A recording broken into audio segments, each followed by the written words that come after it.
दर्शकों, जैसा कि हम सभी जानते हैं कि इस सृष्टि को मुख्यतः 3 लोकों में बांटा गया है, जिसे इंद्रलोक, पृथ्वीलोक और पाताल लोक के नाम से जाना जाता है। इंद्रलोक में जहां देवता, गंधर्व और मृत्यु के बाद यमलोक जाने वाली आत्मा निवास करती हैं, वहीं मृत्युलोक यानी पृथ्वीलोक पर मनुष्य, पशु पक्षी आदि जैसे लाखों जीव निवास करते हैं। लेकिन बहुत कम लोग ये जानते हैं कि पाताल लोक कैसा है, उसमें कौन निवास करता है। आज के इस एपिसोड में हम आपको पाताल लोक से जुड़े रहस्य के बारे में बताने जा रहे हैं, जिसका वर्णन विष्णु पुराण में किया गया है। नमस्कार दर्शकों, द डिवाइन टेल्स पर आपका एक बार फिर से स्वागत है। विष्णु पुराण के द्वितीय अंश के अध्याय 2 में बताया गया है कि पूरे भूमंडल का क्षेत्रफल 50 करोड़ योजन है और इसकी ऊंचाई 70 सहस्र योजन है। इसके नीचे 7 लोक हैं, जिनमें क्रमानुसार पाताल लोक अंतिम है। पाताल लोक को नाग लोक का मध्य भाग बताया गया है।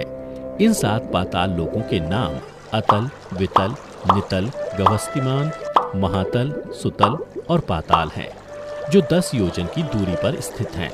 7 प्रकार के पाताल में जो अंतिम पाताल है, वहां की भूमियां शुक्ल, कृष्ण, अरुण और पीत वर्ण की शर्करामयी यानी कंकरीली, शैली अर्थात पथरीली और सुवर्णमयी है।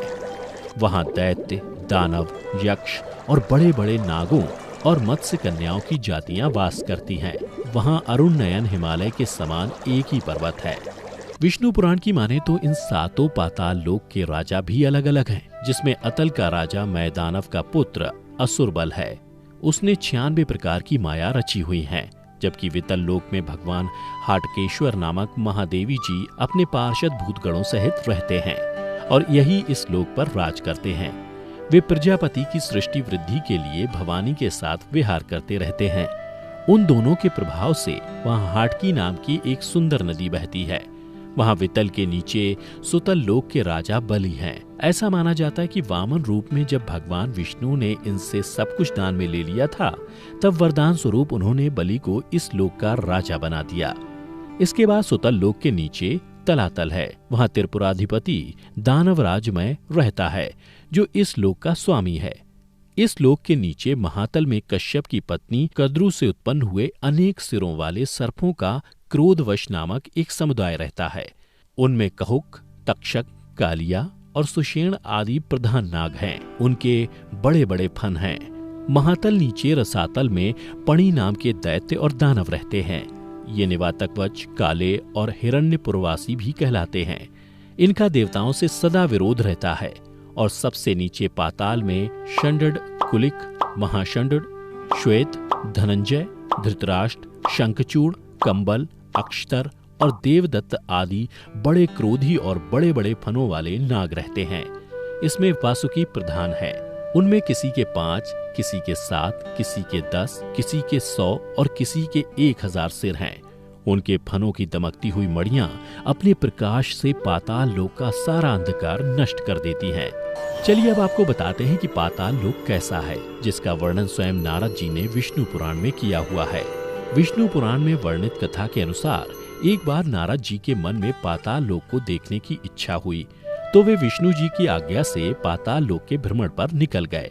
और कुछ समय बाद जब वो स्वर्गलोक लौटे, तो वहां के निवासियों ने उनसे पूछा कि देवर्षि, पाताल लोक कैसा है, हमें भी बताइए। तब नारद जी ने पाताल लोक का वर्णन करते हुए कहा कि पाताल लोक देखने में स्वर्ग से भी सुंदर है। वहां निवास करने वाले शुभ्र मणियों से सुशोभित आभूषणों को धारण करते हैं। वहां की कन्याओं को देखने के बाद ऐसा कोई पुरुष न होगा जिसे उससे प्रीति न होगी। जहां दिन में सूर्य की किरणें केवल प्रकाश ही करती हैं, गर्मी नहीं करती, तथा रात में चंद्रमा की किरणों से शीत नहीं होता, केवल चांदनी ही फैलती है। जहाँ भक्ष्य, भोज्य और महापानादि के भोगों से आनंदित सर्पों तथा दानवादी को समय जाता हुआ भी प्रतीत नहीं होता। जहाँ सुंदर वन, नदियाँ, रमणीय सरोवर और कमलों के वन हैं, वहाँ नर कोकिलों की सुमधुर कूक गूंजती है एवं आकाश मनोहारी है। पाताल निवासी दैत्य, दानव एवं नागगण द्वारा अति स्वच्छ आभूषण, सुगंधमय अनुलेपन, वीणा, वेणु और मृदंगादि के स्वर तथा तुर्य जैसे अनेक भोग भोगे जाते हैं। इसके अलावा पाताल लोक में शेषनाग भी निवास करते हैं। जिनका देवगण भी अनंत कहकर बखान करते हैं। वे अति निर्मल, स्पष्ट स्वस्तिक चिन्हों से विभूषित तथा सहस्र सिर वाले हैं, जो अपने फणों की सहस्र मणियों से संपूर्ण दिशाओं को दैदीप्यमान करते हुए संसार के कल्याण के लिए समस्त असुरों को वीरहीन करते रहते हैं। मद के कारण अरुण नयन सदैव एक ही कुंडल पहने हुए तथा मुकुट और माला आदि धारण किए, जो अग्नि युक्त श्वेत पर्वत के समान सुशोभित होकर मेघमाला और गंगा प्रवाह से युक्त दूसरे कैलाश पर्वत के समान विराजमान हैं, जो अपने हाथों में हल और उत्तम मूसल धारण किए हैं तथा जिनकी उपासना शोभा और वारुणी देवी स्वयं मूर्तिमती होकर करती हैं। कल्पांत में जिनके मुखों से विषाग्नि शिखा के समान दैदीप्यमान संकर्षण नामक रुद्र निकलकर तीनों लोकों का भक्षण कर जाता है, वे समस्त देवगणों से वंदित शेष भगवान अशेष भूमंडल को मुकुटवत धारण किए हुए पाताल तल में विराजमान है। उनका बल, वीर्य, प्रभाव, स्वरूप और रूप देवताओं से भी नहीं जाना और कहा जा सकता है। जिनके फणों की मणियों की आभा से अरुण वर्ण हुई यह समस्त पृथ्वी फूलों की माला के समान रखी हुई है, उनके बलवीर का वर्णन भला कौन करेगा। जिस समय मदमत नयन शेष जी जम्हाई लेते हैं, उस समय समुद्र और वन आदि के सहित यह संपूर्ण पृथ्वी चलायमान हो जाती है।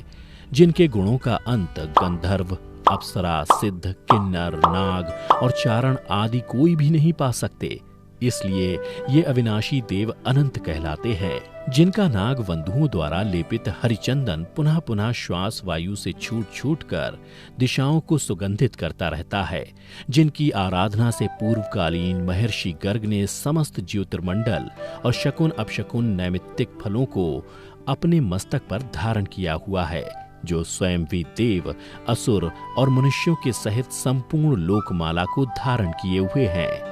इन सब के अलावा हिंदू धर्म ग्रंथों में पाताल लोक से संबंधित असंख्य घटनाओं का वर्णन मिलता है, जिनके बारे में भी आपको विस्तार से अपने दूसरे एपिसोड में बताएंगे।